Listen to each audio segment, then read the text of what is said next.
ಈ ಬಗ್ಗೆ ನಮ್ಮ ಜೊತೆ ಮಾತನಾಡೋದಕ್ಕೆ ಮೇಯರ್ ಶಾಂತಕುಮಾರಿ ಅವರು ನಮ್ಮ ಜೊತೆ ದೂರವಾಣಿ ಸಂಪರ್ಕದಲ್ಲಿದ್ದಾರೆ. ಶಾಂತಕುಮಾರಿ ಅವರೇ, ಬೆಂಗಳೂರಿನ ಸ್ಥಿತಿ ನಿಮಗೆ ಆಗಲೇ ಗೊತ್ತಾಗಿದೆ ಅಂತ ಅನ್ಸುತ್ತೆ. ಏನು ಕ್ರಮ ಆಗ್ತಾ ಇದೆ ಬಿಬಿಎಂಪಿಯಿಂದ? ಹೌದಮ್ಮ, ಈಗ ಏನಾಗ್ತಾ ಇದೆ, ಮಳೆ ಪ್ರಾಬ್ಲಮ್ ಆಗಿ ಮನೆಗಳಿಗೆಲ್ಲ ನೀರ್ ತುಂಬ್ತಾ ಇದೆ.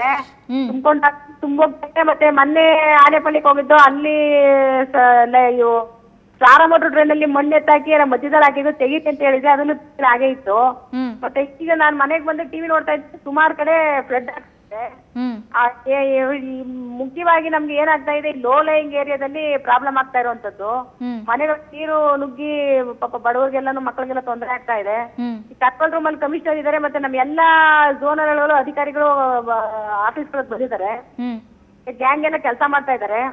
ಸಡನ್ ಆಗಿ ಜಾಸ್ತಿ ಮಳೆ ಬಂದಿರೋದ್ರಿಂದ ಸ್ವಲ್ಪ ವ್ಯತ್ಯಾಸಗಳಾಗಿದೆ. ಅಲ್ಲ, ಪ್ರತಿ ಬಾರಿ ಮಳೆ ಬಂದಾಗ್ಲೂ ಬೆಂಗಳೂರಿಗೆ ಹಣೆ ಬರ ಇದೆ ಅಲ್ಲ? ಹೌದೌದು. ಚರಂಡಿ ವ್ಯವಸ್ಥೆ ಸರಿ ಇರಲ್ಲ, ಚರಂಡಿ ನೀರುಗಳ ಮನೆಗೆ ನುಗ್ಗುತ್ತವೆ, ಇನ್ನೊಂದು ಕಡೆ ಕಾಲುವೆಗಳು ಕ್ಲೀನ್ ಆಗಿರಲ್ಲ. ಕಾಲುವೆಗಳು ಈಗ ಏನಾಗುತ್ತೆ ನೋಡಿ, ನಮ್ ಕಡೆನೂ ವೃಷಭಾವತಿ ವ್ಯಾಲಿ ಇದೆ. ನಾವ್ ಅದನ್ನೆಲ್ಲ ನೀಟಾಗಿ ಇಟ್ಕೊಂಡಿದೀವಿ. ವೃಷಭಾವತಿ ವ್ಯಾಲಿ ನಮ್ಮಲ್ಲಿ ತುಂಬಾ ಫ್ಲಡ್ ಆಗ್ತಾ ಇತ್ತು ಸ್ಟಾರ್ಟಿಂಗ್ ಅಲ್ಲಿ. ಅದನ್ನೆಲ್ಲ ಏನ್ ಮಾಡ್ಬೇಕು, ಆ ಲೋಕಲ್ ಏರಿಯಾಗಳಲ್ಲಿರುವಂತ ಅಧಿಕಾರಿಗಳು ಕೇರ್ ತಗೊಂಡು ಮಾಡ್ಬೇಕು.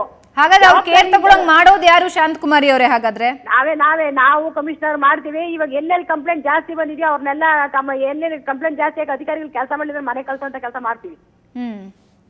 ಓಕೆ, ಈಗ ನೀವು ಹೋಗ್ತಾ ಇದ್ದೀರಾ ಹೊರಗಡೆ ಅದು ಸ್ಥಳ ಪರಿಶೀಲನೆಗಳು ಮಾಡಕ್ಕೆ? ಈಗಲೇ ಮನೆಗೆ ಬಂದಿದ್ದು ನಾನು.